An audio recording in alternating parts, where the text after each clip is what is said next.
You have heard the saying, whether you're a auditory learner or not, that you cannot unring the bell, right?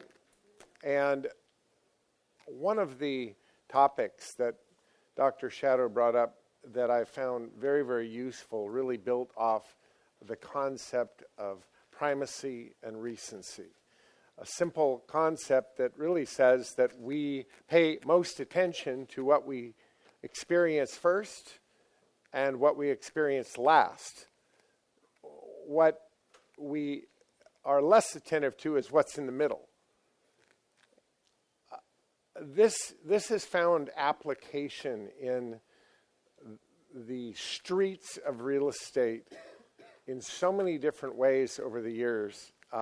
I can't really even begin to tell you. I'm going to try to give you a few examples.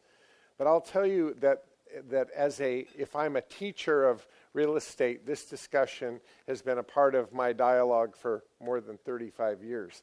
Even yesterday, I had an opportunity to spend the morning with Chris Botero, who's one of my great friends and coaching students. And in one particular property, we got in quite a discussion on primacy effect, right? With this idea that you cannot unring the bell. Once you put forth you or your product, it's out there. And it's going to hit your audience with the way you've delivered it. And once it's delivered, it's delivered. So this puts a little bit of pressure on a lot of things. And I see what I consider to be really common mistakes being made in a lot of areas with just these two concepts. Let's look at a few categories. When you look at sort of personal issues that we can have a discussion about primacy and recency, right? Let's just think for a moment on our voicemail systems. We all have a voicemail. It announces to the world who we are. If it's somebody's first impression of you, it makes a big difference, right? We all put ourselves out there in various forms, our company, our social media, our Facebook pages. One of the things we look at with people that we're looking to involve ourselves with is we'll go to their Facebook, and if the first picture you see is a selfie with a toilet in the background, you are forming an image of who this person is, right? Yeah, and it's amazing how many times that's really your first impression of people. It's like, wow, did they think about this fact? When you think about the way you dress, the way you present yourself, these are all things, as we talked about earlier, that are in your control. But when it's that first time you meet someone, it's critical. It's absolutely critical. These are all sort of, again, toward the personal side. I contend that your eye contact and the way you either give full focused attention or not sets the entire stage of what's to come. It's the persuasion part. Do I look sincere? Do you have my full attention? Do you have my time? These sorts of impressions that people gain initially will set the stage for all to come. If they feel like you're sincere, you're focused, you're starting to build a relationship of trust. If they're scattered, they're not looking you in the eye, they're doing other things, you're hesitant to get involved. We get to control these things, right? I was in an elevator, as we often are, but I was in an elevator last week, and the person that walked in the elevator, I'm certain, although dressed well, business person, I'm certain hadn't showered in about a month. It was overwhelming. It was hold your breath and change the floor that you're getting off of.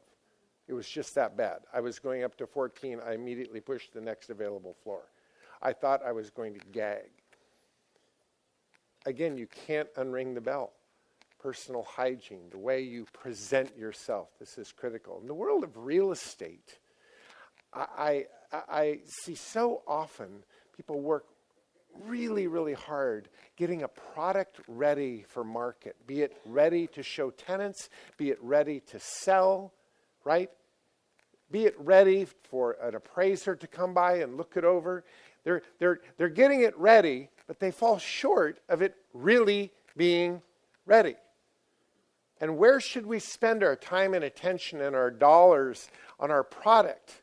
Well, quite physically, that front entry elevation, that front entry porch, when the car pulls up, what is our absolute first impression of the landscaping, the flowers, the hanging baskets, the immaculate nature of the front, the colors, the outdoor furniture on the front porch? All of these things work in sync to give us a first impression. I went by a property yesterday that's on the market, but when you pull up, instead of lawn in the front, it's what I call construction dirt. It used to have grass on it, but it's been run over by bobcats and track hoes, and it just, it's messed up dirt with construction scraps kind of woven into the mud, right? The sidewalk, moss green, nasty, gross, right? With $1,000, the entire front look of this property could dramatically change. And the same thing when you walk in a property. You've got a property on the market or a property for rent. If you walk in and it's ice cold, whoever you're showing it to, it's like, immediately they're closing up, they're pulling back, they're not comfortable, versus the temperature set, the lighting right? You've heard of the bread in the oven. Well, those things actually make a difference because we're ringing the bell for the first time. And so these are common sense things that I really drill down on constantly. I have advocated that when you have a house that you're flipping, that literally before anybody sees it, before it goes live in any way, shape, or form, you get together 6 of your closest, most critical friends, and you have a blue tape party. You hand everybody a roll of blue tape, a glass of white wine because you don't want to spill red. They take off their shoes and they go. Have you ever been to a blue tape party? And they walk around and everything that catches them a little off, they just put a piece of tape on it, right?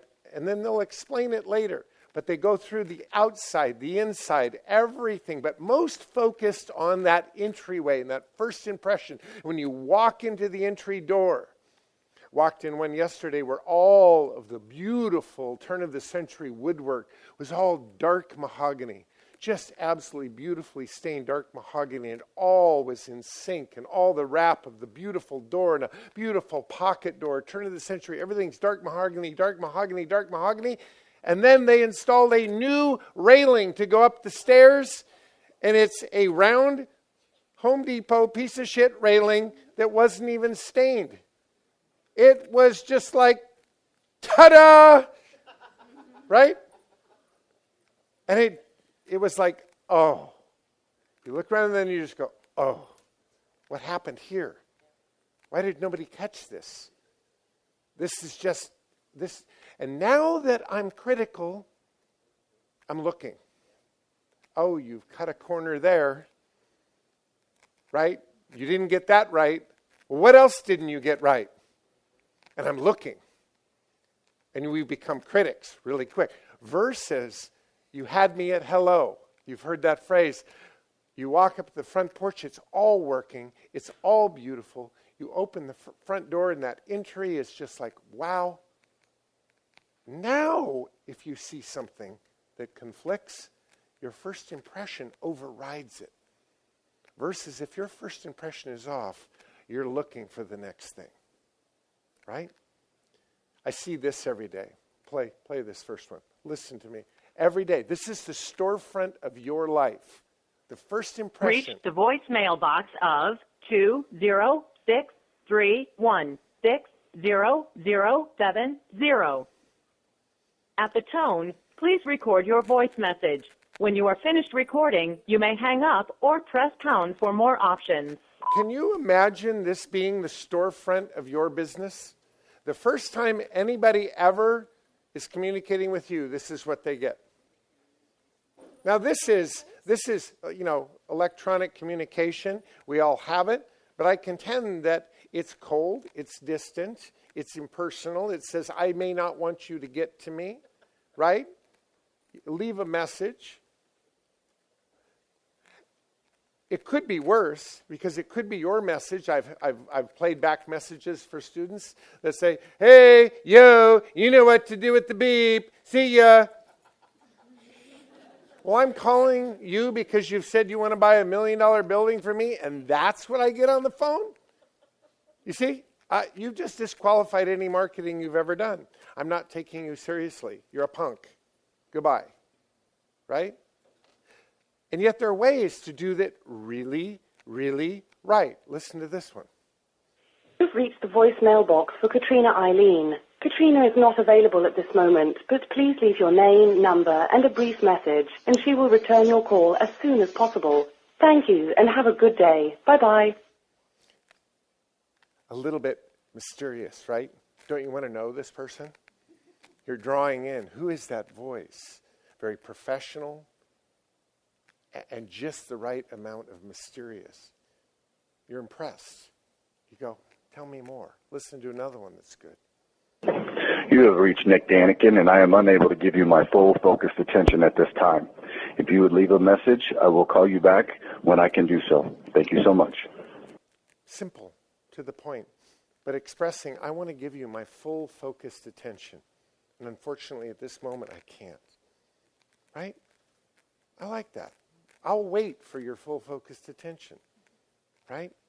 And so these simple things that I've watched over the years that make such a big difference in how we present ourselves in our business that we have control over, right? Now, on a marketing perspective, right, Dr. Shadow referenced, this billboard, right? And less is more in this particular setting. We worked pretty hard on this. And this is putting it out there with really saying, do you see a phone number? No. A website? No. There's really nothing there. But boy, did people research this and figure it out really fast. Right?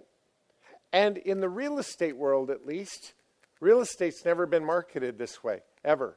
And so people figure out that this is real estate. Now they're going, whoa, they're doing things differently. They're coming at this from a different way. The old ways are out. The new ways are in.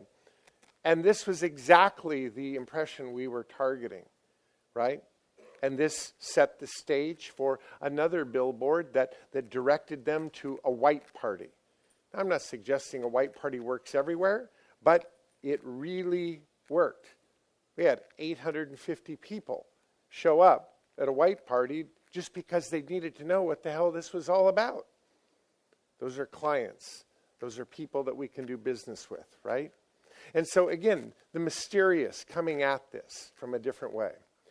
I did a CD in a couple different settings on what I call the basics of being prepared. When you show up, you're going to go in front of people that you've never met, right? You're going to come prepared. And when you show up with somebody that you're just meeting for the first time, you know their name. That's what you know, their name. And you bring a leather binder that says, prepared for Stephen Smith by the Core Company or Greg Pinio. Here's a leather binder prepared for you. I've just met you the first time. And they open it up and it has tabs of everything they could possibly want to know about you. Here it is.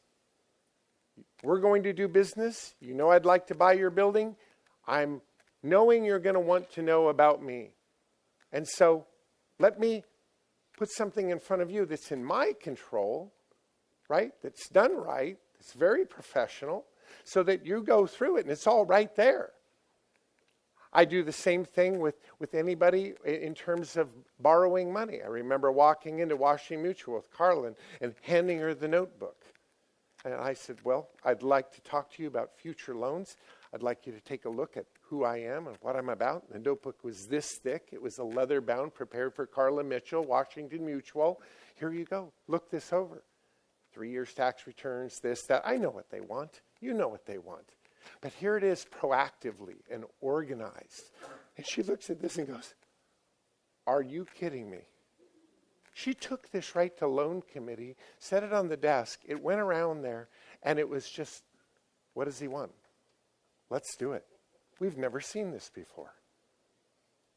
Now, if you think I'm kidding, right, I know that you know that I'm not, but I've gotten the joy to see students of mine really take this seriously. You know, where's Doug and Tracy in this room? These people have changed, like it was a game changer. When they took this seriously and prepared a beautiful, beautiful book of who they are and what they're about and everything, all of a sudden, the carpet's being rolled out in front of you. This, to me, is so powerful when it comes proactively and upfront. That first impression, that no one asked for it, but what they experience first is critical. The last thing I'll leave you with is the backside of this, the recency effect. The last thing they see or hear of you in that interaction. It's why the salutation on any phone call is really important. Any message that you might leave, the last 5 seconds of that message is very, very important. Because it sets the stage, it sets the tone. It gives next step items, and it sort of gives momentum to where we're going from here. And so again, awareness around these dynamics that are undeniable: primacy effect, recency effect, the first and the last. Think about it everywhere you go, in every interaction, that you are ringing the bell, and is this the picture or the sound or the words that you want to convey? Right? We get to control that. Make sense? Okay, back to Dr. Shadow.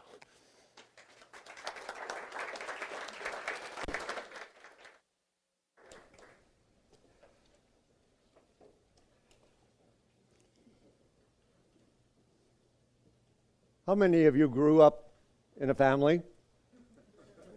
Well, most of us did, and hopefully it was a wonderful family, nurturing. And if you grew up in a family, I bet your family had stories. Stories about your grandparents, stories about your great-grandparents, stories about your cousins, stories that gave you a sense of past and present, stories that gave you a sense of your values, where you come from, what integrity is about, what honesty is about, and on and on. All sorts of stories. Well, I grew up in an Irish Catholic family. We had our stories. We had our stories about everything and everyone. Now, though I had never met them, I have dozens of stories about my great-grandparents. They came from Ireland into the United States through Canada. They entered in the Dakota territories. The area wasn't even states yet. And I heard the stories of the winters in the Dakotas. I heard the stories of the floods, the hellacious rains, the ice storms, the building and maintenance of farms, communities. When I heard those stories as a kid, I knew my grandparents, great-grandparents, were tremendous sufferers. Because that's how the stories were framed in my family. It wasn't for 40 years, until 40 years ago, when I realized not only are the stories critical for getting a yes, but the frame is even more critical. The frame is simply the brain's way of answering the question, What's her proposal about in the here and now? And the brain hasn't even heard her proposal yet. But the brain frames your message before it's heard your message. And frame is simply the language that answers the question, what's he about in the here and now?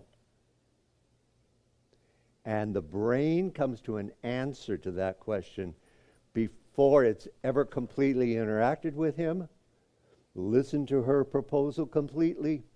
The frame is up front. So the brain frames before it looks at facts. Medical, psychiatry people, psychiatrists. People, those people. Okay, those people say the brain, oh, fill in the blank, any kind of people, they say the brain goes for meaning before it goes for detail. The brain goes for meaning before it goes to detail. And therefore, the person who controls the more powerful frame in an interaction will generally win that interaction.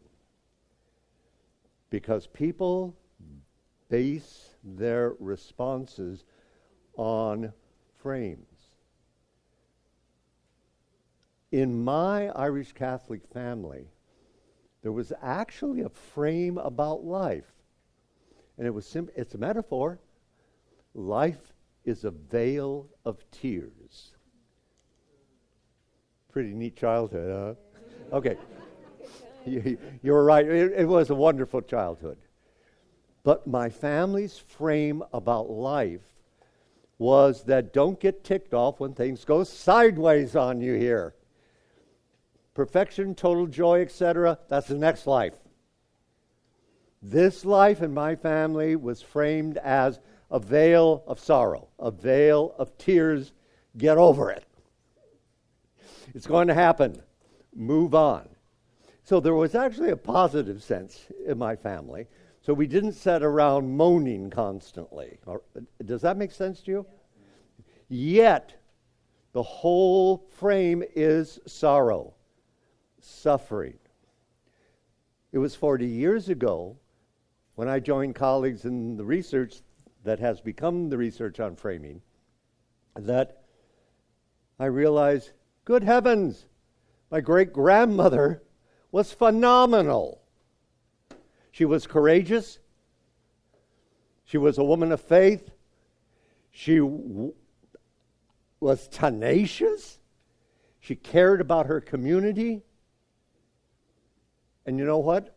When I came to that conclusion, I had no different stories than I had from my childhood. It's all of a sudden realizing a different frame. If you change the frame, you can change the solution. And so very much in terms of your effectiveness to get a yes, it means to be approaching the proposition, the issue, with the frame that's most appropriate and powerful for that person. And so stories are critical, absolutely, because the brain goes into narrative format. And stories or narratives are simply series of events causally connected. That's a story. This happened, then this happened, then this happened. Oh, heavens! That's why she responded that way. That's why he decided to change the proposal. All story stuff. Series of events causally connected. We'll talk a little more about that in a few minutes. The frame. Don't forget the frame, which is simply the idea my story is about. It's about you and your desire for what? It's about you and your need for what? So what is this a story about?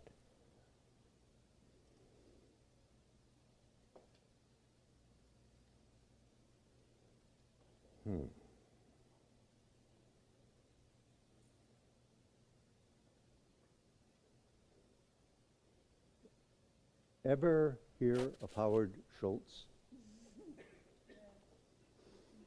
Starbucks CEO. Almost 20 years ago, a couple of board members on Starbucks board of directors decided they wanted to cut back the benefit package for Starbucks employees. And they put together a very powerful PowerPoint presentation that outlined the proposal and visually showed the causal connections between taking this back, moving this here, having these people responsible for this instead of this other group, and eliminating that other group, etc. Cutting back this and this equals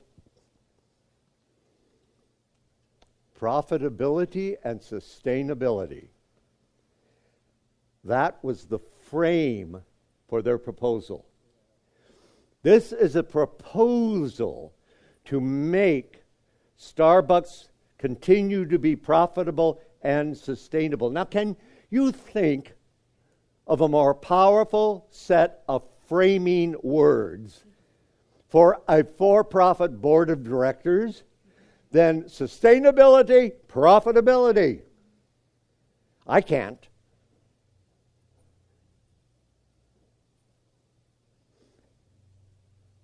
And they give a very powerful presentation. Now, there's one person, at least one person, in the room who doesn't support the solution. Howard Schultz. So Schultz gets up and tells a story about a teenage kid whose dad is seriously injured in the workplace.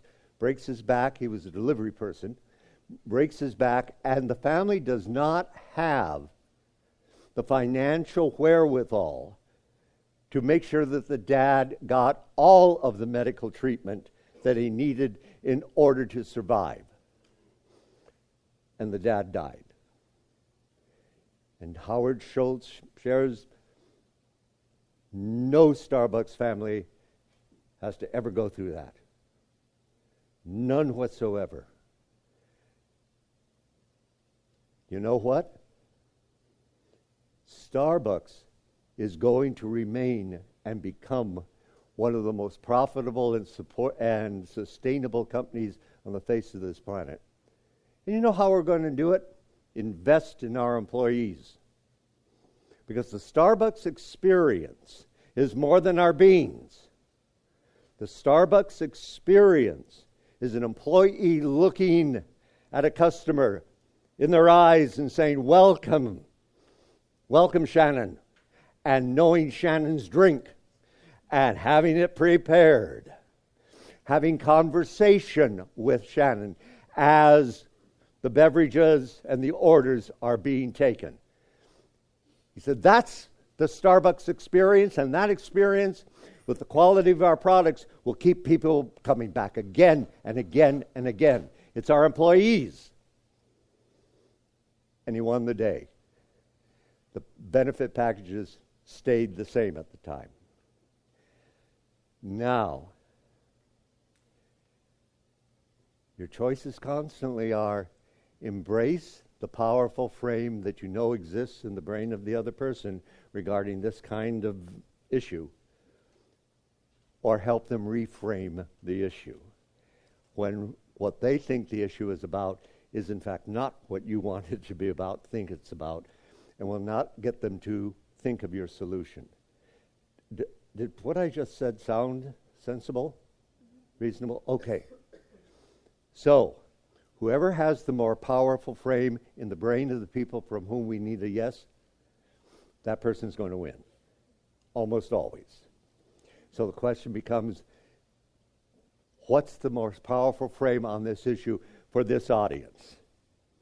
Well, Howard Schultz, for Board of Trustees, realized the most powerful frame was profit, sustainability. If he had come in and said, Profit and sustainability are important, but this is an issue about treating employees fairly. Do you think he would have carried the day? No, but that's an equally excellent frame, but not equally for that audience. And so he knew he couldn't reframe successfully. So he stayed with their frame, but gave a more powerful argument, gave a more powerful story. I don't know if there are at present any smokers in the room. If there are, you need to go halfway between here and Mars to light up. And you better get out of this building. How did we get there? How did we get to policies that tell smokers you cannot smoke here, cannot smoke there, you need to get 25 feet away from a vent? Was our data wonderful? Well, yeah, it is good. Did we change the data? No. What did we change? The frame. The original frame for smoking was individual choice. Smokers make the choice to smoke. And that was the dominant frame for Americans. Personal choice. So what are reasonable solutions if you're framing smoking as a personal choice? This is a personal choice. Now, that's unhealthy because of lung cancer, etc., for the smoker. But it is a personal choice. What are appropriate solutions? Helping the smoker make better personal choices. Cessation clinics, patches, that'll help too. Right? But no one was arguing, we got to get rid of these people. No one was saying outside. No one was saying smoke-free bars, except for about 9 people. And they were run out of town because that solution was considered overkill, given the frame people had for the problem. So the problem was framed as making a bad choice that's harmful to yourself. And we want to help you. So we create programs to help you make better choices. We encourage you to stop smoking once a year or something, and we praise you greatly for it. There are clinics we set up for ending smoking. There are patches we create for ending smoking. So how did we get halfway between here and Mars for smoking? We changed the frame to what? It's affecting other people. It took 20 years, but eventually a majority of Americans saw smoking as a public health issue, not a personal choice issue. As the campaign started sending messages to say, smoking is your choice. Yes, of course. But you're bringing potential harm to people who have never smoked in their lives. They're in danger of getting cancer from your secondhand smoke. And the children who are in a smoking environment, their risk of infectious disease and lung disease is being increased by X%. This is a public health issue. We didn't get all of a sudden magic data. We had the same data for years, just more of it. What the movement did was reframe the message. And when a majority of Americans bought the reframe, then the solution followed. It's a public health issue. We have to deal then with how to make the public safe. And so how people frame your proposal, your idea, immediately focuses them on certain solutions being appropriate and other solutions being, that's a little off in left field, isn't it? And to help them change that attitude about a solution, it very likely needs to do a reframe in terms of what this issue is about. The year 2001, I'm in Olympia, Washington, our state's capital. I'm working on a staff there, communication staff, and I have a wonderful office all to myself. It has a beautiful view of our wonderful legislative building, its dome, gorgeous. I have a nice life. And something called the Nisqually earthquake hits. I don't know if you were in the Northwest or Washington State when the Nisqually earthquake hit, but it really shook us up.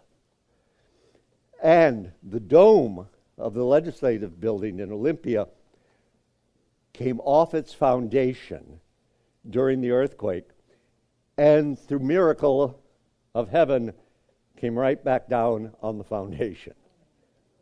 Yet the whole legislative building had to be shut down for renovation and remodeling, and it was closed for 2 years. All of those elected officials and their staff who were in the Ledge building had to get relocated. The head of the majority in the Senate decided he wanted my office. So I get evicted. Now, do I get a new office all to myself? No. I get a hallway where the back door leading out of the hallway is now boarded up. And this little, I'll call it a pony wall, exists halfway across the hallway. And from that little wall to the back door, that's my office. And I had to share it, not with a human being, but with archives.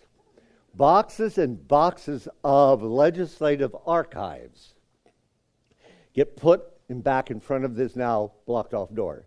Well, being a curious kind, I go over to the boxes eventually and say, what is all of this? Well, it was like a gift from heaven. There were communication archives. Examples of every kind of communication an elected official is asked to engage in. You know, the letters to to colleagues, to constituents, responses, notes for speeches, meetings, etc., everything.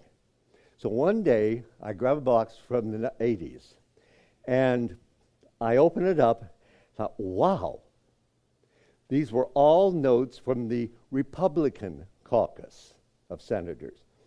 And truth in advertising, I had been hired by the Ds, the Democrats. But I had Ds and Rs archives in the back of my office. So I'm looking now at the Rs. And I grab a folder from I think it was 81, and it's talking points from a senator who's leading the response to a Governor Booth Gardner budget proposal. Now, Booth Gardner was a Democrat. So what I have in my hand is the lead Republican senator's response to the Democratic governor's proposal. And I look at the top of it, and I thought to myself, oh, heavens. The words I saw in front of me were, we don't have a revenue problem. We have a spending problem. The year before the earthquake, I had been sitting off the floor of the Senate when again a budget proposal from a Democratic governor was debated. And the first Republican lead senator, Senator Dino Rossi, stood up and said, you know, we don't have a revenue problem. We have a spending problem. For over 20 years, the organization known as Republicans had framed every debate on a Democratic proposed budget with the words, "We don't have a revenue problem. We have a spending problem." Am I making sense here? If a brain accepts that frame, where does your brain immediately start scanning the proposal where the frame has been, we don't have a revenue problem, we got a lot of money. We have a spending problem. I think that's right. There's no better frame put out. And so even the Democrats buy into that frame. By the end of every legislative session, the Democrats were agreeing we had to cut because there's a lot of spending here we need to draw back on. That's the power of the frame. Now, this is a communication point, not a political point. This is a communication point about the power of a frame that people accept as, yeah, that's probably true. Particularly when the other side does no framing of their own. And so, framing. What's this about? What's your proposal about? Is it leaving your grandchildren in a situation where they are secure and safe? What's the frame about for your proposal? That's critical, and that needs to be answered before you start bringing out the details of your proposal. Because that's what every brain naturally goes for. This is really about what? In Pioneer Square, I don't know if you've ever visited our Pioneer Square in Seattle, but about the time I met the man behind me in the chair, I was president of the Pioneer Square Association in Seattle. We had a big problem, alcoholism. A lot of alcoholics. Businesses open up every morning, people sick, people sleeping on doorsteps. That's why we had the largest single collection of alcoholic response facilities in any neighborhood in Seattle, because we had this problem. Why? Because alcoholism was a personal choice issue. Colleagues of mine from the UW come down and say, you're not going to make a dent in the problem of alcoholism in your neighborhood until you start dealing directly with the presence, the systematic presence of things that contribute to alcohol, that have never left this area. The people may go into rehab, but when they come back, it's all the same stuff that reinforces and enables alcoholism. So I said, send me research. They said, fine. They send it. I go trotting off to the city council. I say, we have a problem in Pioneer Square. It's alcoholism. Right? And part of our solution is we need to eliminate cheap fortified wine from the square, because evidence is indicating that the easy availability of cheap fortified wine is just re-supporting and re-encouraging people who've gone through rehab to get back into the habit. We need some redress. Now, the owners are there, and they get up and say, alcoholism is a problem. That's why we're joining hand in hand with the Pioneer Square Association, shoulder to shoulder with them, to help alcoholics turn their lives around. But it's unfair to put the solution on the economic backs of small businesses in Pioneer Square. And those people, our business people, our store owners, won every year. Why? They had the stronger frame. Because the council believed alcohol was a personal choice. We can help people make better choices. That was until 6 years ago, when we went in front of the council and said, this is an issue of neighborhood fairness and justice. There's no other neighborhood whose businesses day in and day out have to suffer from the denigrating impact of the easy availability of cheap fortified wine. There's no other neighborhood whose families have to deal day in and day out with the debilitating influence of the availability of cheap fortified wine. We changed the frame. This is a matter of neighborhood fairness and equity. It took us 12 months, but we won. And we didn't have better evidence, we just had better frames. We had a frame that finally made sense to the people. Yes, sir.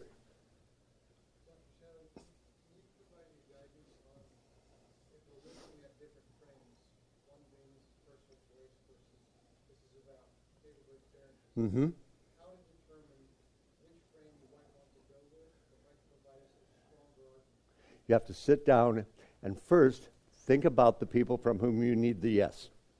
Right? Second, research every piece of communication you think those people access as they get information daily, day in and day out about the world. And survey all of that. Newspapers, blogs, letters to editors, YouTube, Twitter. I just finished my latest Instagram survey based upon neighborhood photographs. You've got to see what in the public milieu, communication, how is this issue being dealt with? And that's why if the issue is renter support, cap on rents, then the first place I go to is all the public discourse and articles that have been written about this in the last year in Seattle, and who reads that? Who accesses that? Because every article on any real estate issue that you have to deal with, it's framed somewhere about something. So the question is, who reads what? Who accesses themselves to what social media? And then we just start researching as to what articles and remarks are there about this kind of issue and how are they framed. And then we use that information to try to decide, okay, we are creating a message for this group of people. Given what we know about the access to kinds of streams of information they have, what might be the dominant frame they're facing? What? Because every reporter frames every article as an issue about something. So the question for us simply becomes, well, let's do framing analysis. The articles out there in the public around this kind or this issue, how are they framed? And that's where I begin. And remember, frames are not facts, they're values. And so if I say, why is this important to you? And you say, because 4,000 children need a home. I'm saying, that's a fact, not a frame. You just gave me data. Why is this important? Because children not only need, but absolutely deserve a home that is safe, a home that allows them to grow and experience life in a really great way. In other words, you got to get people's values out there. Am I doing all right so far? Okay.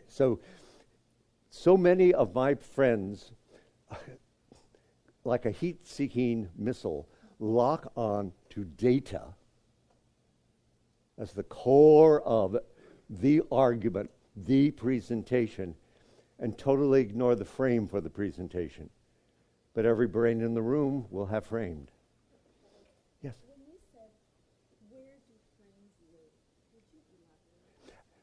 Thank you for the question. And yes, the question was, when you say, where do frames live?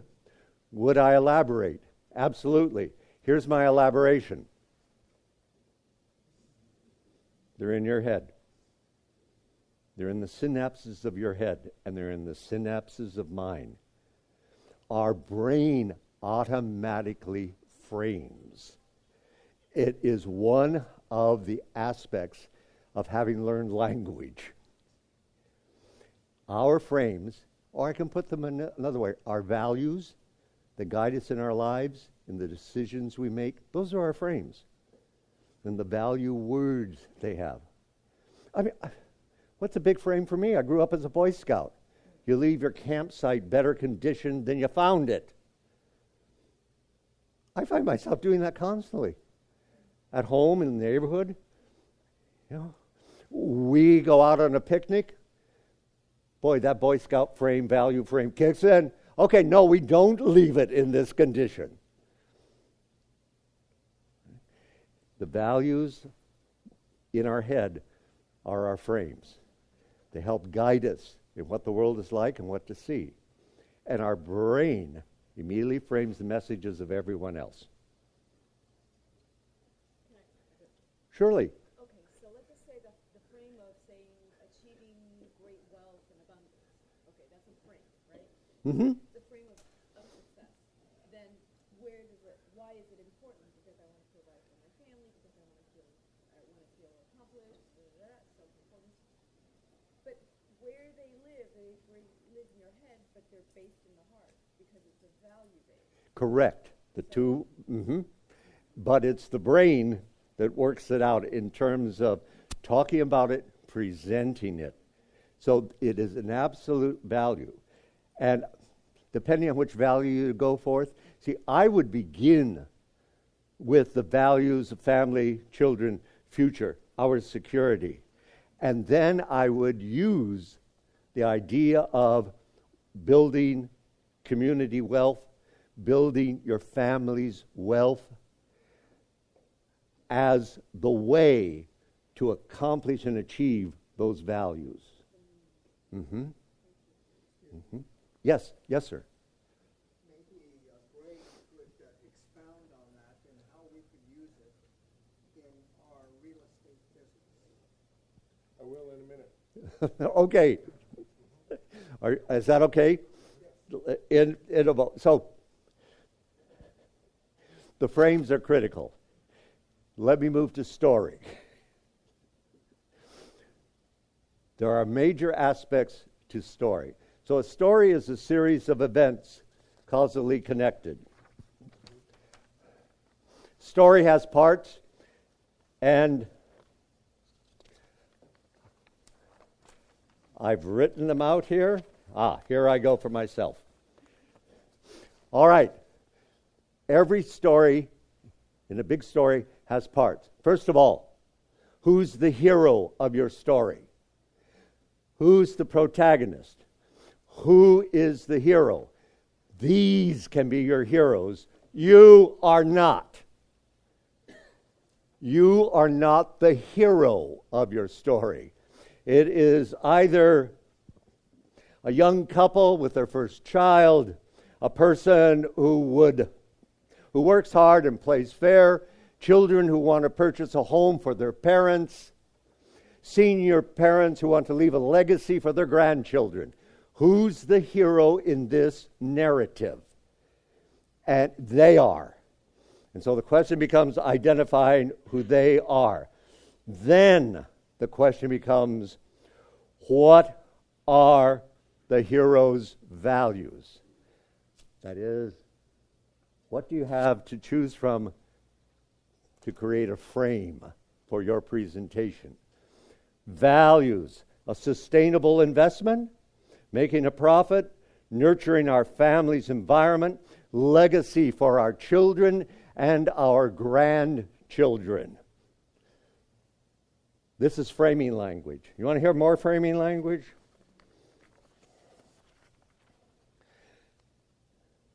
Have it right here. God. Fairness, equal opportunity, justice and freedom, sustainability, responsibility and shared accountability, diversity, doing your fair share, truth, loyalty, family, village, personal rights, community, courage, leaving the better world for our children. Those are all framing language, and they're all values. You see this page? God's on this page. But God was on an earlier draft of this a couple of years ago. But because I believe in God, and as a communicator, a study of communication, I know that God, the concept, is a very powerful frame, even for people who don't believe in God. They can use that God frame for the messages of others as the reason to attack. Am I making sense on this? Hey, it's a communication point, not a religious or political point at the moment. And there are people for whom God is an extremely powerful framing concept. And I met one of them a couple of years ago at the Community Foundation for North Central Washington. Great 5-county foundation. They've asked me to come and help them work on storytelling of the stories of the foundation. I said, great. I always begin with the concept of framing. Framing sometimes is more important than the story. Get the frame correct. During the break, this guy comes up and says, "You're a liberal from Seattle, aren't you?" Okay, it's out. And I'm thinking, how did he ever get there? We never talk policy, never talk politics. I'm thinking, okay, what gave me away? I guess you're right. My friends would, check me off on the liberal side. Al, how do you figure that out? He said, God told me. And I said, what do you mean God told you? He said, look, you have God, and God's at the bottom of your list. God should always come at the top. I thought to myself, wow. That's the concept of God.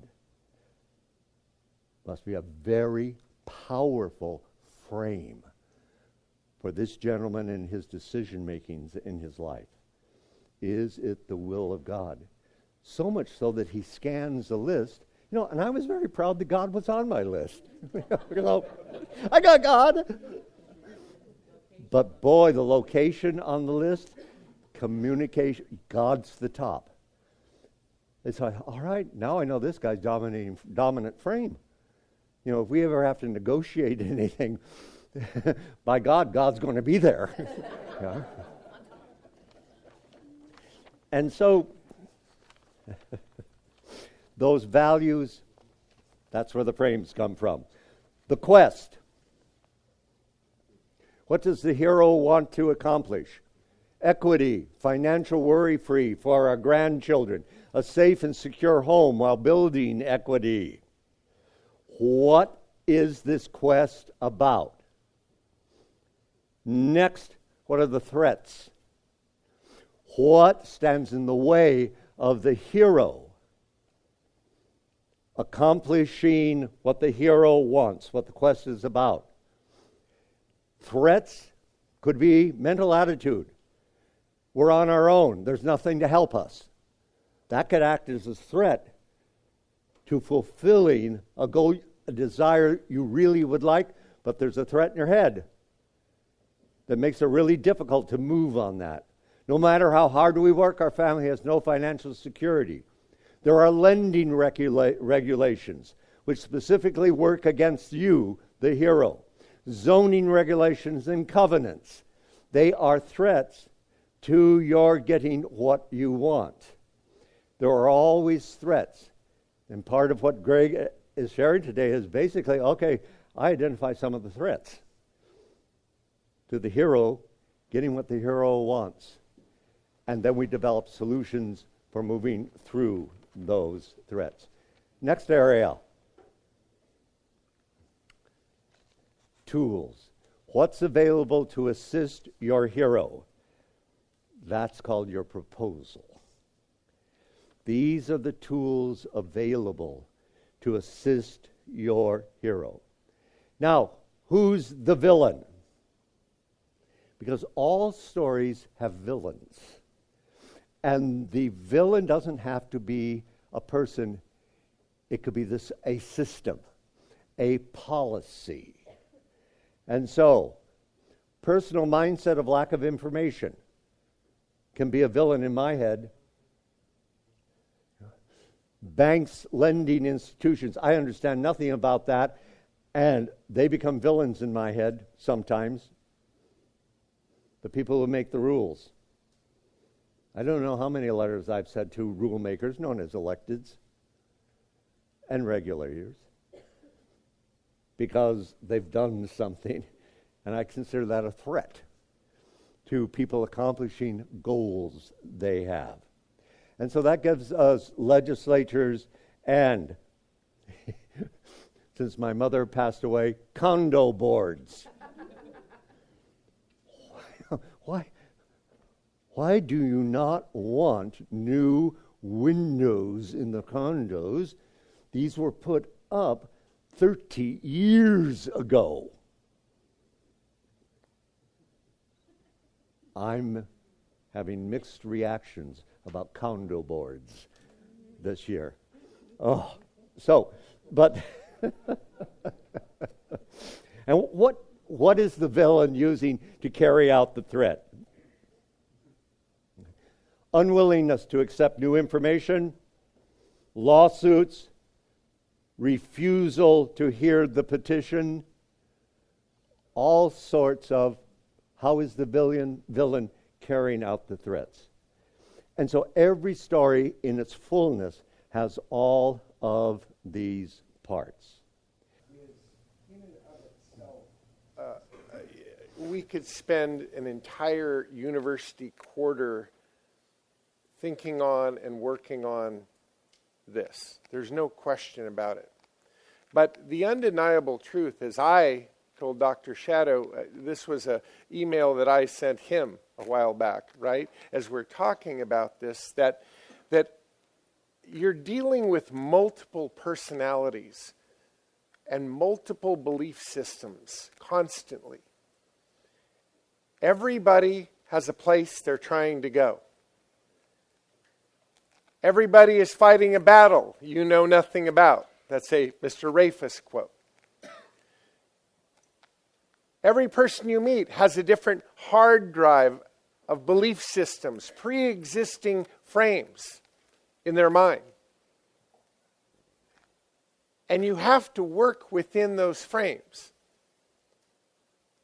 You try to create a proposal, it's not in the frame that they understand, you'll get nowhere. I look at a frame like a beanbag toss. Everything you throw has to go through the frame, or it will miss. And the frame is largely, as I've looked at analyzing and being in the company of so many different sellers, investors, bankers, subcontractors, all of the people we deal with in this business, understanding their language means understanding their belief system and their frames. Because ultimately, your package, your getting a yes, your coming to agreement is going to have to be wrapped up in agreement with their belief system. Now, if you don't believe the way they do, this is where it gets really challenging, right? Because you're going to have to then come up with a frame that you both agree with, right? If you can't go with it and repackage the information like the like the Starbucks story, same frame but different, more compelling information, different proof. If you can't come at it to get agreement in that way, you may have to create a new frame that you both can agree on that will get them where they're going. Right? One of the areas, the liberal arts areas, that in a world where I teach so much finance, so much deal structuring, so much the practical components of real estate, right? In the liberal arts side of this, what I've learned is that this idea of our belief system becomes really the compelling part that I have to understand, not only in myself, but in the audience that I'm working with, right? I think very few people have actually done the hard work to know their own belief system, their own frames. Dr. Shadow discovering that, wow, what was the frame of my family for all these years? What's been passed down? Well, life is hard. Life is difficult. You'll suffer, but deal with it. Well, sometimes it takes a lot of work just to discover those about your own life.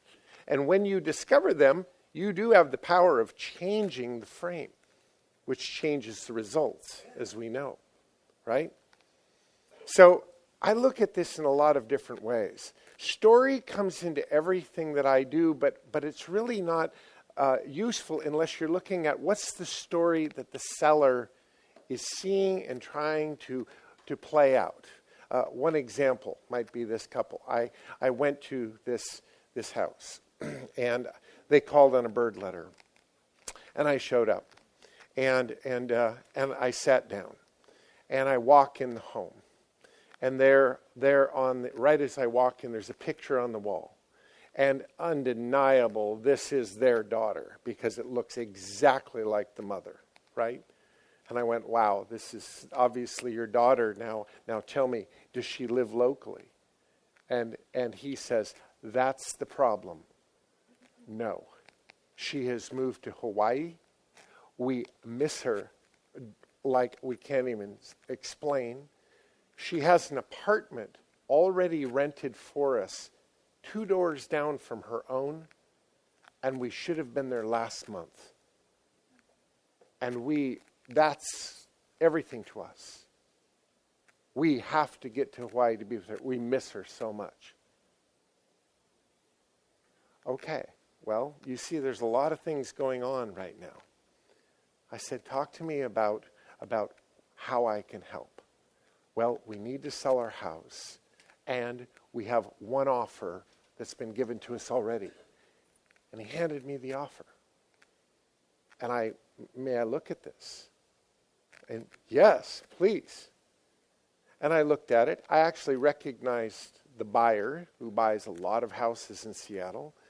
And I knew the MO of this offer. I knew that this particular buyer sends out several hundred offers a month. And he identifies property, writes up an unsolicited offer, sends it in the mail, based on tax assessed value, and it had a whole list of contingencies. I know that likely he's never met them face to face.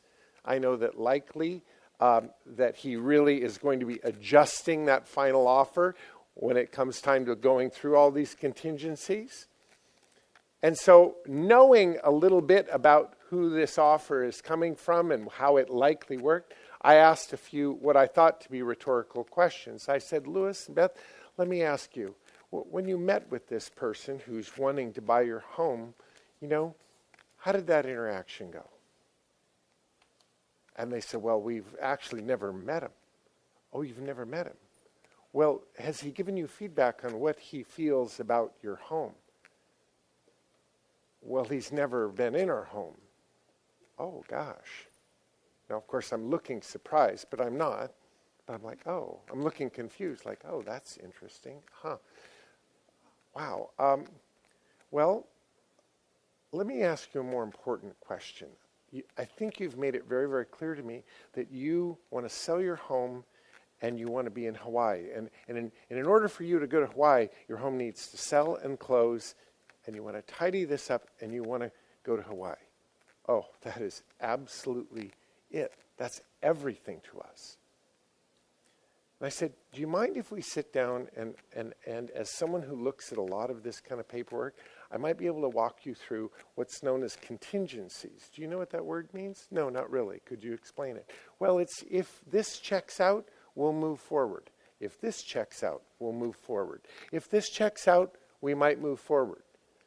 If we do an inspection, it might move forward. I said, I can tell already, based on the fact that your home has no foundation, it's post and pillar, it likely is going to fail that inspection, which means that this offer is either going to be null and void or it's going to be a huge price reduction. Do you see how the game is played? And we just started highlighting contingencies on this offer that they handed me. Now, why am I doing that? Because everything they've told me says I want, in their non-ability to say it, but what they were saying to me was I want a non-contingent, all-cash, get me to Hawaii yesterday offer. And this was not that. And I simply educated them. And I said, so listen. And by the way, that was how they heard the word.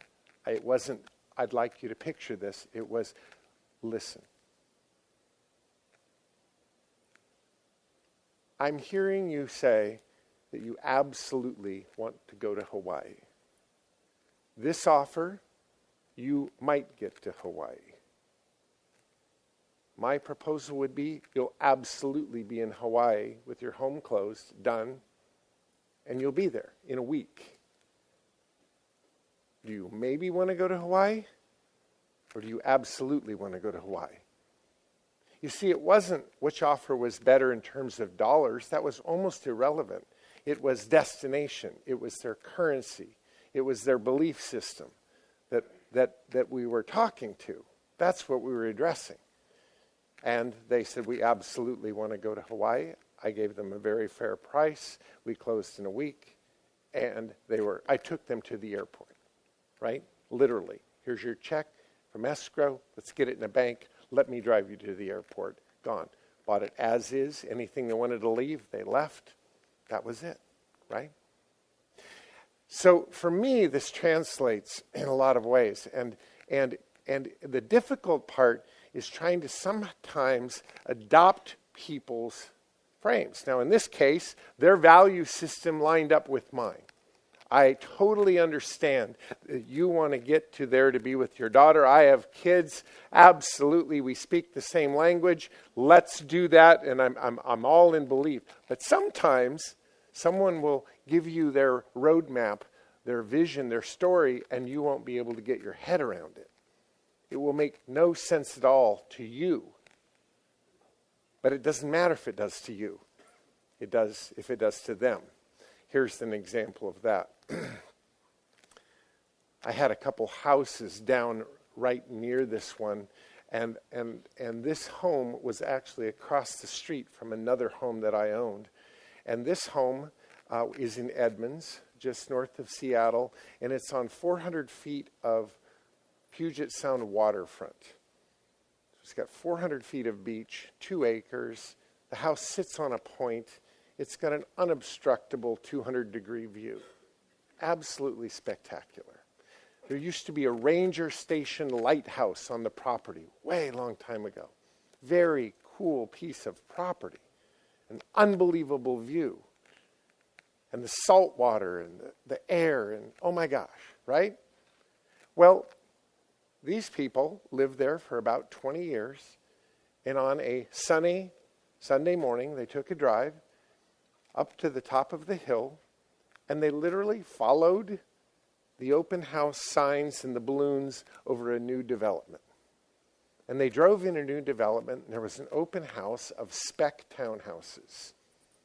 And they drove in and they walked in this townhouse, and they just absolutely got waved by everything they didn't have at the Point House. They had new appliances in this home.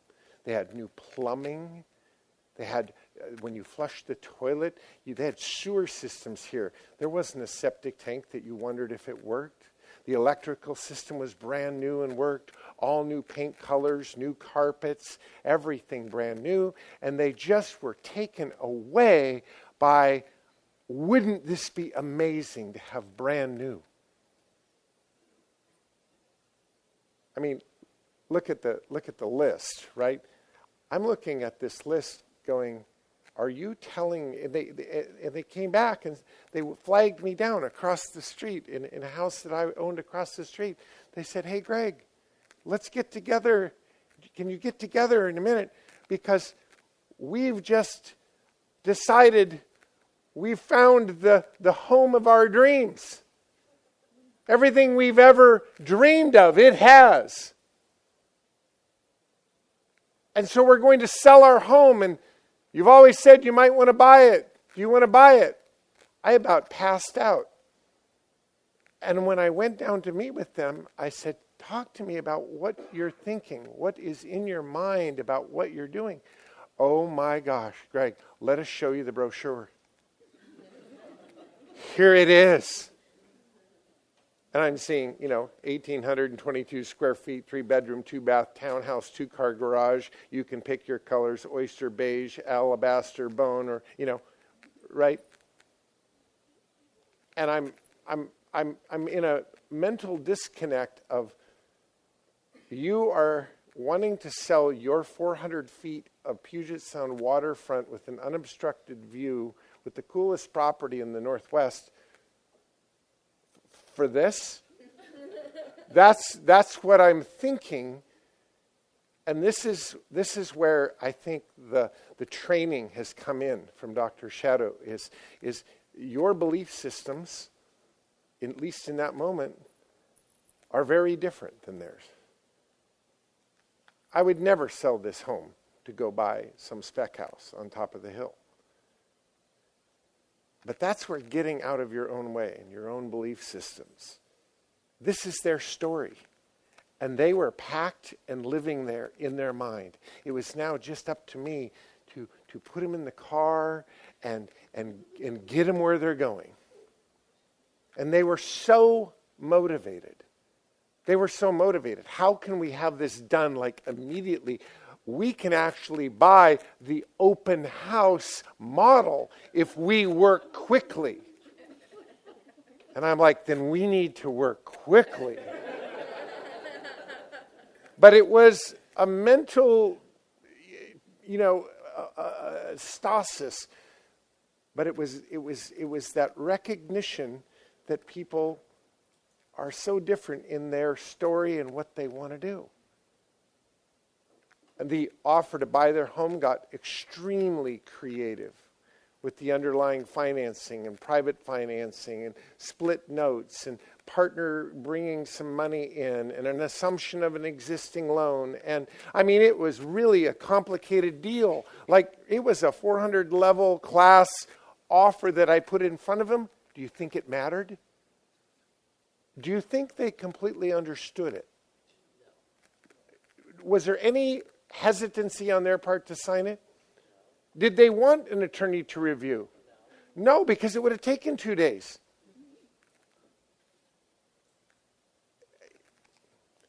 There was a sense of urgency. This story had to happen now. And so let's make it happen now. And oh my gosh, I get it. I can see it in your eyes that this opportunity is something that you don't want to let pass. Am I right? Now, when you know that there's momentum going in a direction, and that direction is the direction you'd like to go, I assist in their story with my own excitement. I throw a little gas on their pre-existing fire, if you know what I mean. Like, oh my gosh, I can just see it in your face. This story is just, wow. Let's get to work. Let me dive in. I'll clear my schedule. I can see that this is what you want to do. But at the same time, I have to tell you, it's very, very difficult sometimes to realize that what people want to do isn't what you want to do. I do little exercises sometimes and have fun with you. You've all seen it, right? To say we tend to think that people only think and believe and do what we would do. That's how we operate through life. Like, why would anybody do what I wouldn't do? But then I say, really, well, I just want you to look around and specifically look at people's hairstyle and the clothing they wear. And then I say, really, can you imagine me in Portland rain wearing a white sport coat right now? But you brought it, picked it out of your closet, and it looks perfect on you. Me, I would feel a little awkward right now wearing a white sport coat. The fact of the matter is there isn't a right or wrong here. It's what's our preference, right? We tend to only ask for things that we would ask for ourselves. And this is where I think this whole thing kind of comes full circle. Okay, there's one piece of this that I wanted to do. I want to show you too that kind of under the idea of some of the things that I typically want and ask for in a real estate transaction, I've had to learn to frame those things that I want with the values that they already have. In other words, if I want, for example, a substitution of collateral clause, because I want to be able to substitute the collateral for the note to a different piece of property, well, I have to go to the seller and say, given what you've told me about your objectives and your beliefs, here's what would serve you. You don't want to pay capital gains? Here's an assurance that you won't have to pay capital gains because I can move the collateral to a different property rather than cash you out evoking a capital gain event. Right? In other words, this is for you that I can move the collateral around. And so you're working off of their beliefs to negotiate a piece of that term that I might want. Right? I might frame it as an upgrade in collateral if I move the collateral. Right? I may frame it from the standpoint of if your collateral is on this property and I'm planning to gut the property and do a full remodel on the property, what happens if something happens to me midstream and you've got a gutted house as collateral? That wouldn't be right, would it? So we better put it somewhere else so that you have finished product with income stream for your collateral during the renovation at least, right? The same thing with new construction. If I'm buying their property and I plan to scrape it, blade it to build a new building, well, would you want your collateral on a house that I'm scraping?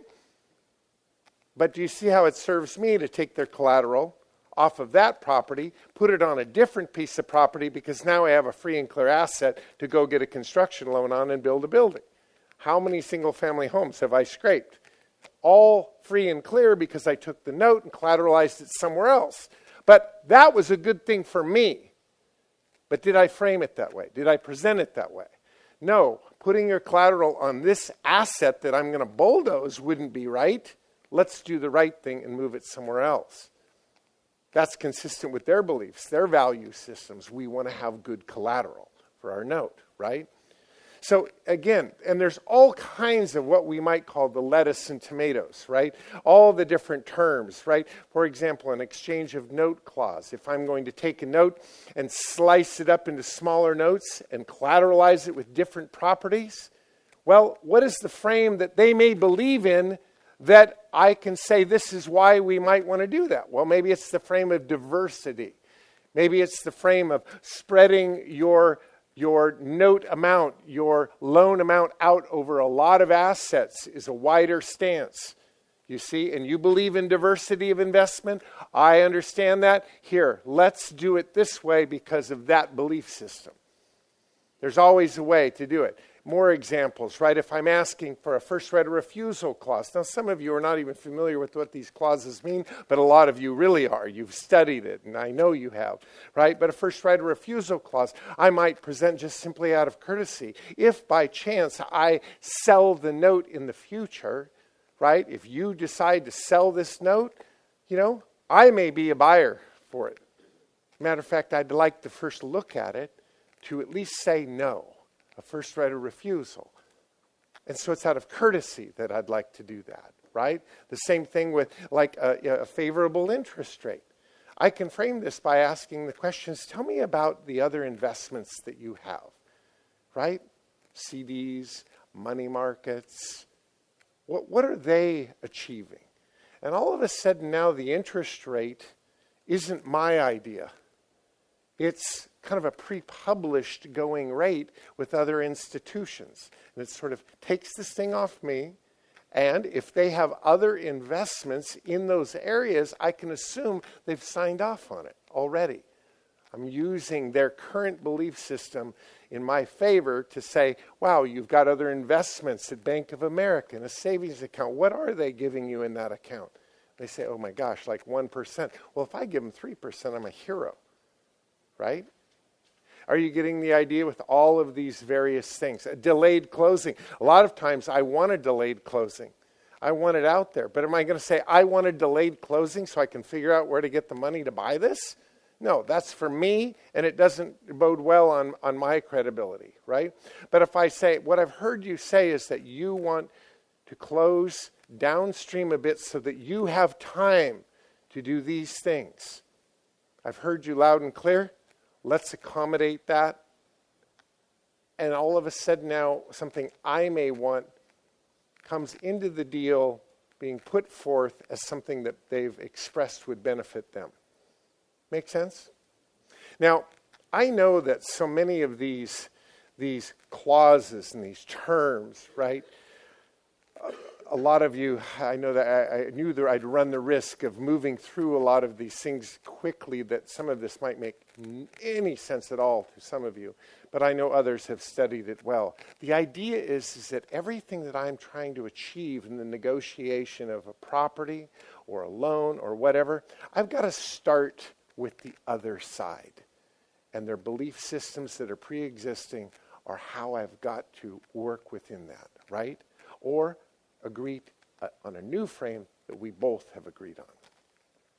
The other thing I wanted to contribute to this section is just how stories are so powerful in the next thing that happens, right? The next things that happen. And these stories can create value in and of themselves, and they can hold value in and of themselves. And so I ask myself, what is the story for every property? Because you're going to live with it, right? It's why I don't buy residential homes on a freeway, because forevermore I'm going to have to try to overcome the obvious, right? I'm going to have to overcome some pre-existing condition and try to make a new story. But people show up and go, no, owning a home on a freeway is bad. What story are you going to come up with that's going to change their mind? I like to go to no-excuse properties that have compelling, amazing stories because they create value and they hold value. And it goes across all assets. You know that I'm a pilot, and the first plane I decided the first plane I was going to get was a 182 Cessna, right? It's the F. Ford 250 of airplanes. They've made 18 million of them. They've got it down. It's a Ford truck. That's what it is, right? And there's really no surprises, and there's nothing fancy. But in my research, there was one made once. One made once. The tail number even reflects it. 182, a 182 Cessna, FN, first new. The first new Cessna 182 ever built since the Revitalization Act. That might be a technical term, but it's a point in history where Cessna and every other small plane manufacturer stopped building planes. 12 years later, the law changed, so they started building planes again. And this was the first new one built under the new law. And it was so cool because Cessna built this first new 182. All the factory workers signed the inside of the cone, of the skins on the back of the cone. They put a placard on the dashboard that says, this is the first Cessna built since the Revitalization Act. We even get to name our number through the FAA, 182, first new. 182, Foxtrot, November. And it has the plaque. Then the Airplane Pilots Association, they gave this plane away in a raffle to the Aircraft Owners and Pilots Association. 10,000 members of the Aircraft Owners and Pilots Association. Everybody's name went in a hat, and they picked a guy out of a hat. Think Ford 250s, but there's one that's really different. And this one is the different one. And so I researched, who did they give this plane to? And, they'll tell you. And I looked him up, and I gave him a call. And I said, hey, I've determined I want to buy a 182, but you've got a special 182. Why is it special? It's got story associated with it. It's got story associated with it. I watched the Jackson Barrett, is that what they call the auction in Scottsdale? And this beautiful whatever car comes across, and it sells for $100,000. Gorgeous. Here comes the next one. Exact same year model. Looked just as beautiful. But this one was owned by Richard Petty, who's a famous race car driver. It sold for 10 times as much. Same car, same year, same beautiful restoration, different owner, different story. The story by itself was creating value. Make sense? And so sometimes you can actually hold value. When I went to sell this plane, believe me, I had an audience, right? Because it was one of one. It was rare and it had story. Stories can also mess you up. This is a hilarious one. I, for whatever reason, when I was a kid, I wanted to buy what was known as a Pininfarina, a Fiat 128 Spider. But for whatever reason, I decided I wanted to buy one of these things. And I walked into the Fiat dealership, and there was this beautiful white one right there on the showroom floor. And I went, wow, this is cool. I'm standing there looking at it. The salesman comes up to me and goes, you know this was in Miami Vice, don't you? I said, what do you mean? Oh, yeah. You know the show Miami Vice, Tubbs and Crockett. And, yeah, this was in the movie. This is in the show, in the TV show. Right here, this car. Really? For whatever reason, that man, when I drove that away, I was Miami Vice. I was like, this is so cool. Man, I got the car that was in Miami Vice, right? Well, there was no internet. There was no ability to research this. I just believed it, and I thought it was cool, right? And all these years later, when you Google cars that have been in Miami Vice, you get 23,000 of them, and they're all parked on the street. It's not like anybody drove them. Don Johnson wasn't in this in his white coat and gun. No. The story was bullshit. But I bought it, right? I bought it. Stories can cause action, but I've learned to do a little research on them since now. Anyway, the topic of story is a huge topic. The topic of framing, a huge topic. And we've endeavored to come at it this day. I'm going to hand it back to Dr. Shadow to try to put a bow on our day from here. Good luck with that. I dare you. Thank you.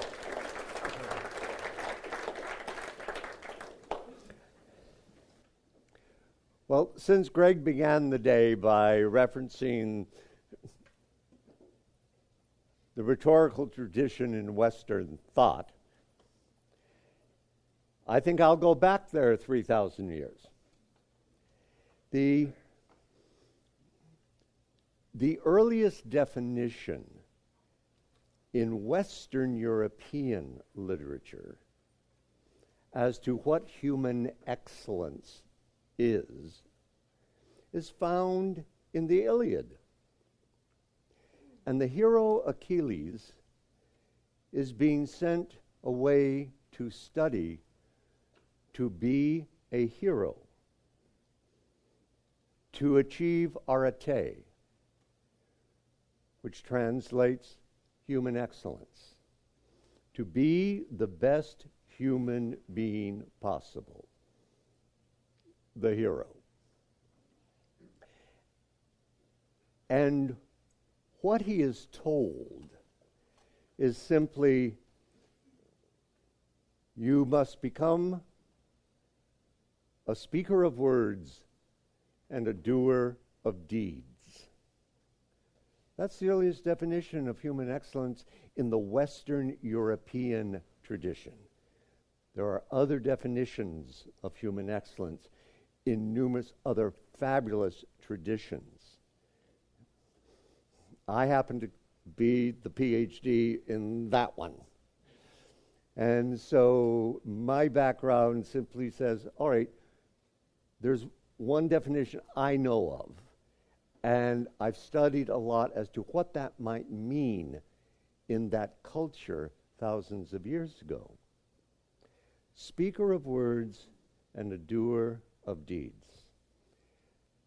And for those Greeks, speaker of words simply meant the person who in council gives advice, and the advice benefits the community.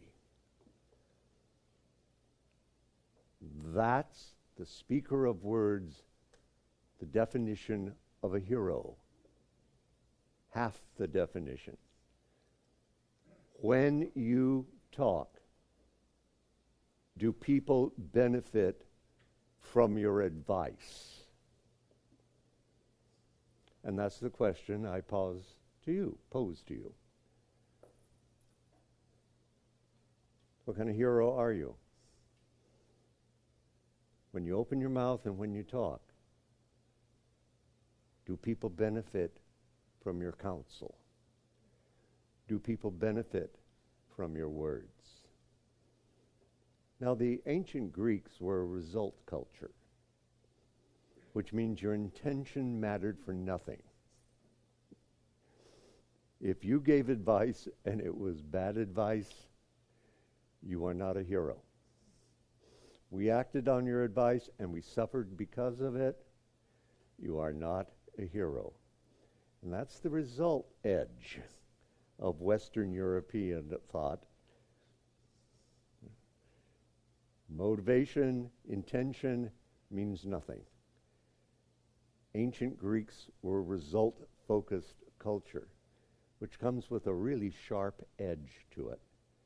And for them, it meant that if you gave advice and people, your community, suffered because of this advice, we won't talk about you anymore. We will not tell tales of you or stories of you. We will not praise your virtues from generation to generation. You will not be heard of again.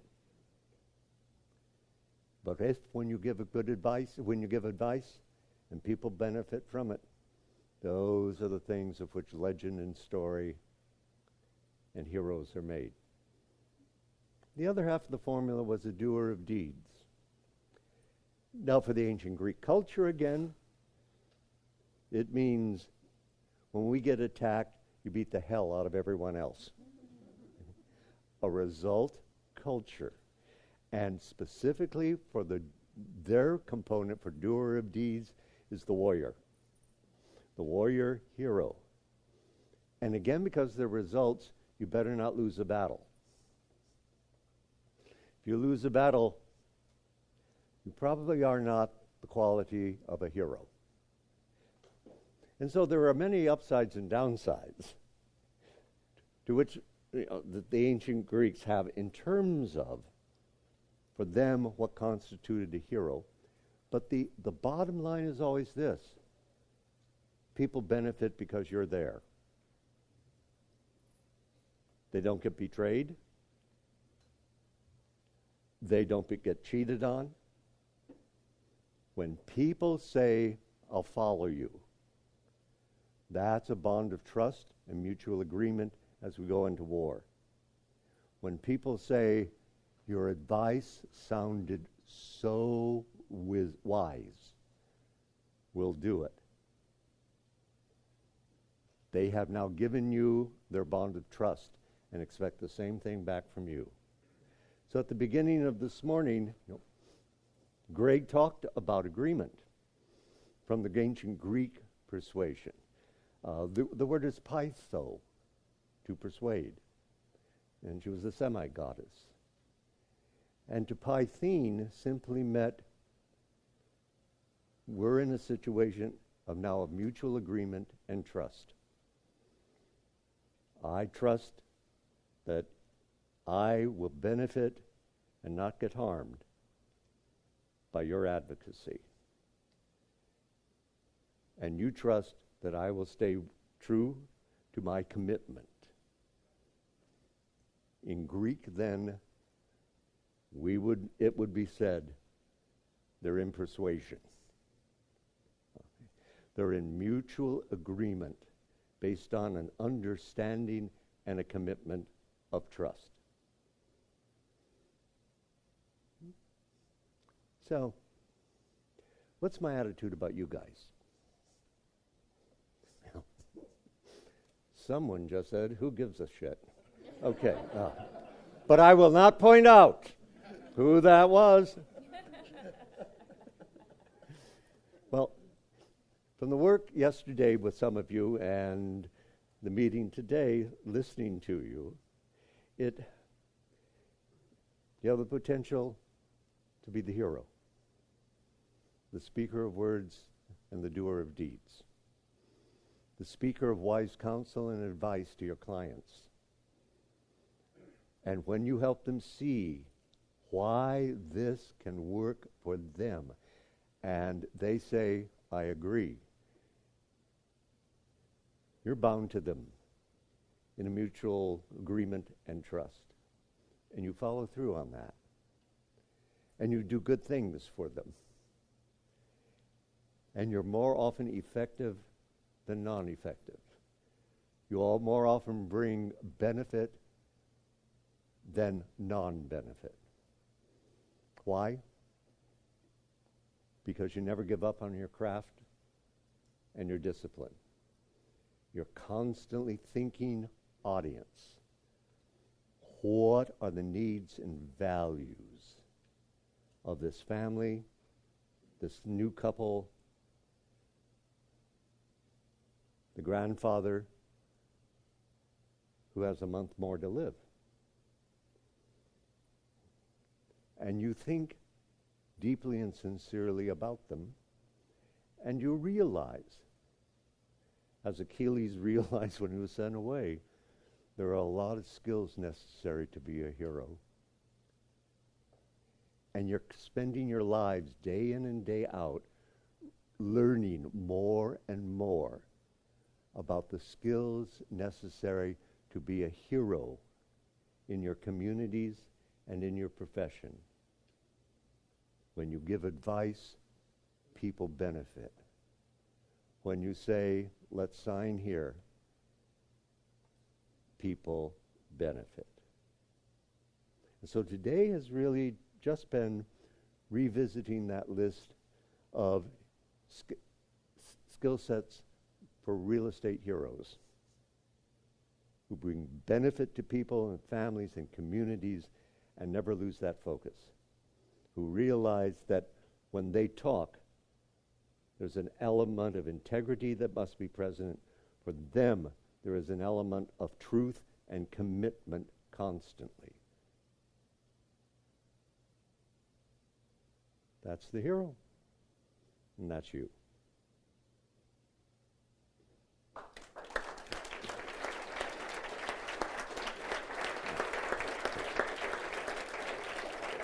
Oh.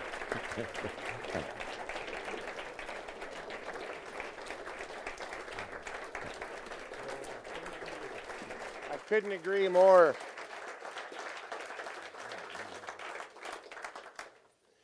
It's overwhelming at times to look at all of this in one day.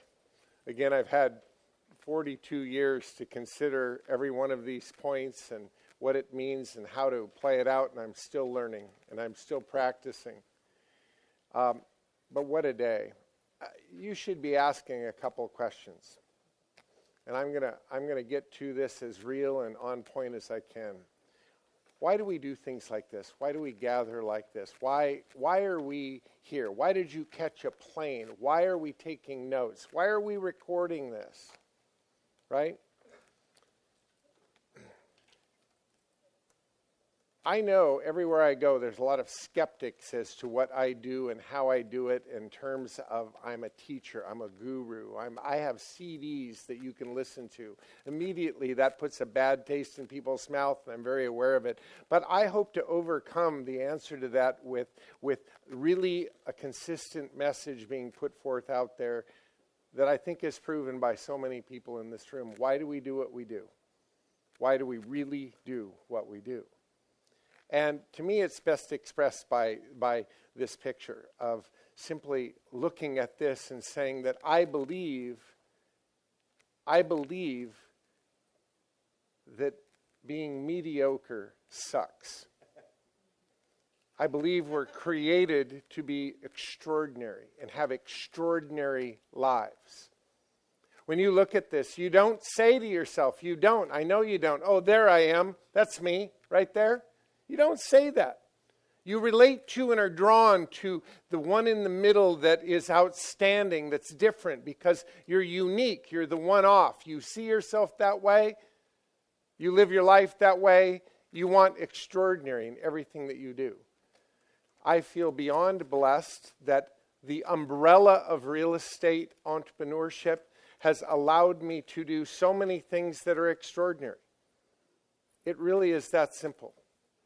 And under the heading of Dr. Shadow and what we all should be doing, I hope it has brought the ability to spend a lot of time and a lot of effort benefiting others.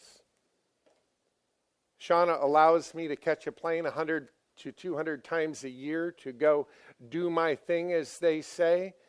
But the why behind it is I believe in extraordinary. And she believes in extraordinary.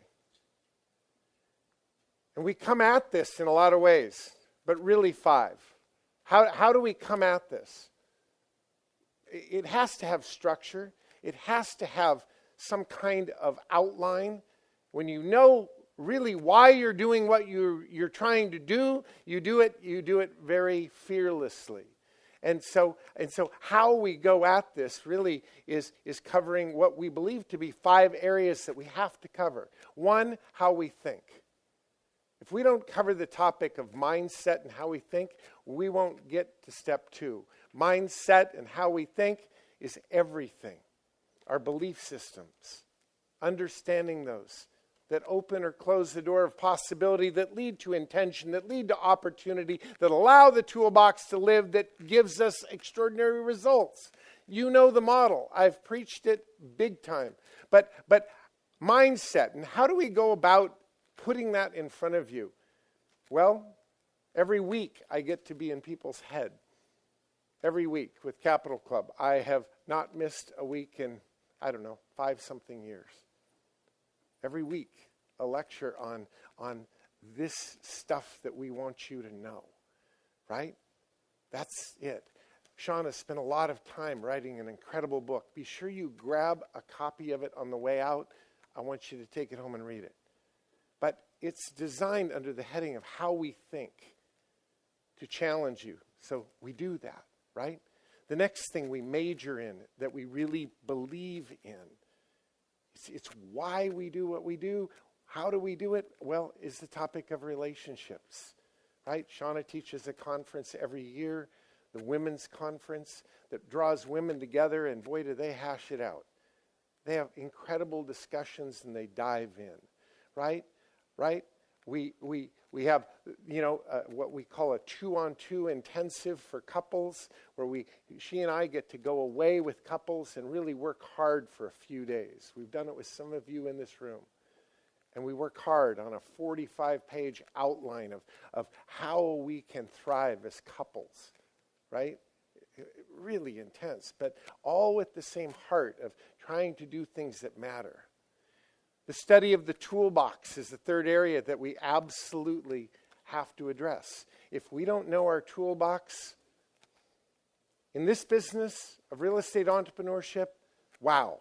If we don't have a fluency in the tools of this sport, we're dead. We're done. Right? And there's so much to know. Hundreds and hundreds of hours I've put on CDs about finance, acquisition, all of these tools that we use day in and day out. We have to just decide we're going to know it. We're going to know it in and out. There's no substitute. And so the Master Series and Mastering the Bird Letter that Shauna wrote, and Power Players. How many have gone through Power Players? You see what I mean? It's not new to this audience. But we do it so that what we do has substance and it really creates traction, right? The AAA experience, I told you I've done 142 of them, one-on-one days with people in every city in this country.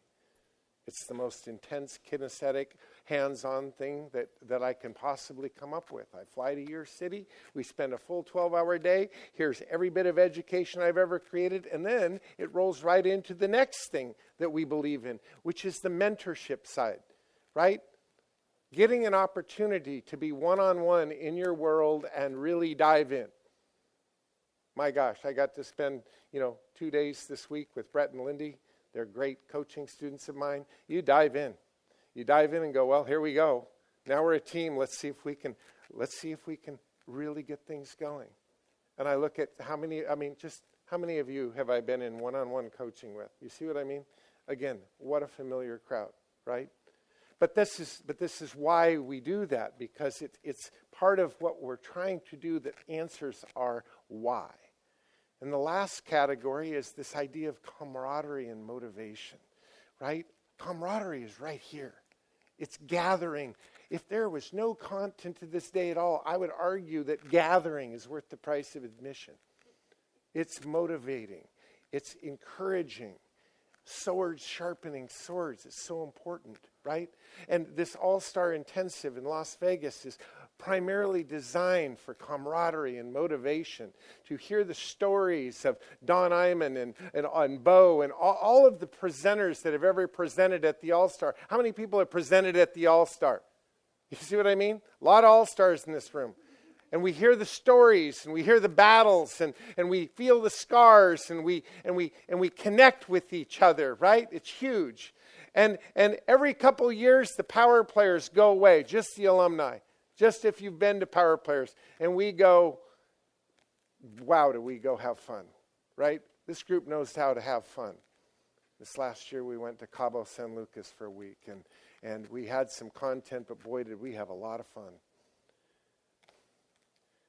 You have to know why you wake up in the morning. You have to know that. You have to believe in that. And if you really believe in it, you create structure to fulfill that why. I know why we do what we do here. And I'll forever bring our best effort trying to fulfill that why till I drop dead. I promise you I will. I'm blessed that Shauna allows me to do my thing, and I'm blessed with her wisdom and contribution to what we're doing here. This connection and opportunity that I've had for 42 years to be a close friend and a student of Dr. Shadows has been one of the biggest benefits of my life. I have no idea where my career would be in real estate acquisition, negotiation, finance. I don't know where it would be without him. And so for him to be here, imagine how I could have never dreamed this up 42 years ago in my wildest dreams, that one day I would be here with him. We've captured it. We've put it on film. It's going to be in DVD, great sound quality, the outlines, everything we've covered. Ryan has gone to a huge effort. Thank you, Zafar, for his huge effort. But we want you to have this. That's why we're doing it. Because if you listen to this 30 times, you'd start to take note. And so there is a, before it's even produced, price that if you want a copy of it, I want you to have one. So, remember how you entered my number? If you don't want me to call you and check in on this day, you text me. Otherwise, every seminar I've ever taught in my life, there's been a lot, I've called every single person that's ever been to a seminar of mine, every single one. And I'm going to ask you where we go from here. I'm going to ask you questions you have on this where do we go from here form. But I want you to fill this out. I want you to put your name and number at least on it. Make my job easy to call you, right? And tell me where we go from here. But you're going to have to believe in my heart, or this looks and sounds like sales. It's not sales. It's commitment. It's relationships. And I don't think I have to prove myself to this room. That's for damn sure. So, but help me do my job, which is how I can help you next. How we, as a team, can get in the game and continue to do what we're doing. I thought today was exceptional. we go from here to Henry's to continue the camaraderie, the communication, the questions. I'd like you to give one more round of applause for Dr. Michael Shadow, if you would.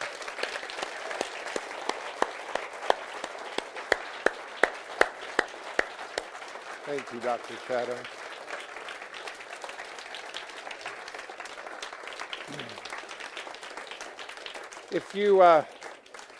If you would, for me, I want you to take a minute and fill out this sheet. Put your name and phone number on it. Check whatever you want to check. Leave it with Ryan before you go. And then we're heading from here to Henry's. You guys, thank you for an extraordinary day. Okay? We'll see you at Henry's to keep it going.